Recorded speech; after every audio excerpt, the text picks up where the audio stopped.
रुड़की के नेहरू स्टेडियम में आयोजित जनसभा में पहुंचे नेताओं ने सर्वप्रथम बाबा भीमराव आंबेडकर और काशीराम के चित्र पर पुष्प अर्पित किए। उसके बाद कार्यकर्ताओं ने सामूहिक माला से उनका स्वागत किया। बसपा राष्ट्रीय कोऑर्डिनेटर आकाश कुमार आनंद ने कहा कि मायावती ने आंबेडकर और काशीराम के आदर्शों पर चलते हुए अपना जीवन समर्पित किया। कहा कि मायावती के शासन से सभी दल के लोग डरते हैं क्योंकि उनकी सत्ता में किसी का उत्पीड़न नहीं होता।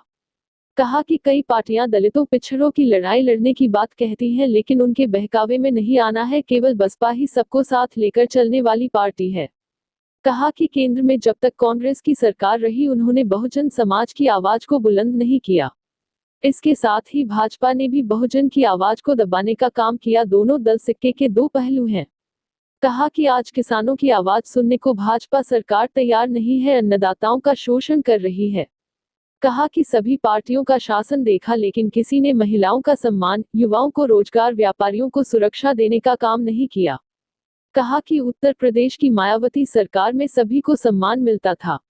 उन्होंने कहा आज भी दलित समाज के लोगों से भेदभाव हो रहा है, पुलिस थानों में जन सुनवाई नहीं होती। हरिद्वार से दलित समाज बेटी वंदना कटारिया ने देश का परचम ओलंपिक में लहराया और उसका सम्मान करने के बदले टीम की हार का जिम्मेदार बनाया गया।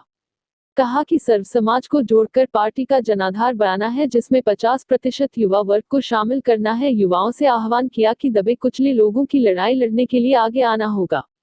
कहा कि समाज की लड़ाई लड़ने के लिए शासक बनना होगा।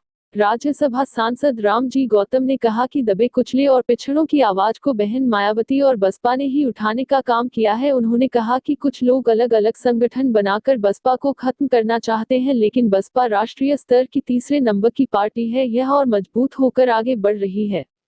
बसपा को खत्म करने वाले हजारों आए और गए। कांग्रेस चाहती थी कि अमरगढ़ विधानसभा के सदस्य हुआ, लेकिन अंग्रेजों के कहने पर उन्होंने विधानसभा में शामिल किया गया और फिर वह अपनी काबिलियत के दम पर संविधान सभा के अध्यक्ष बने और दबे कुचले लोगों की इंसाफ की लड़ाई लड़ी।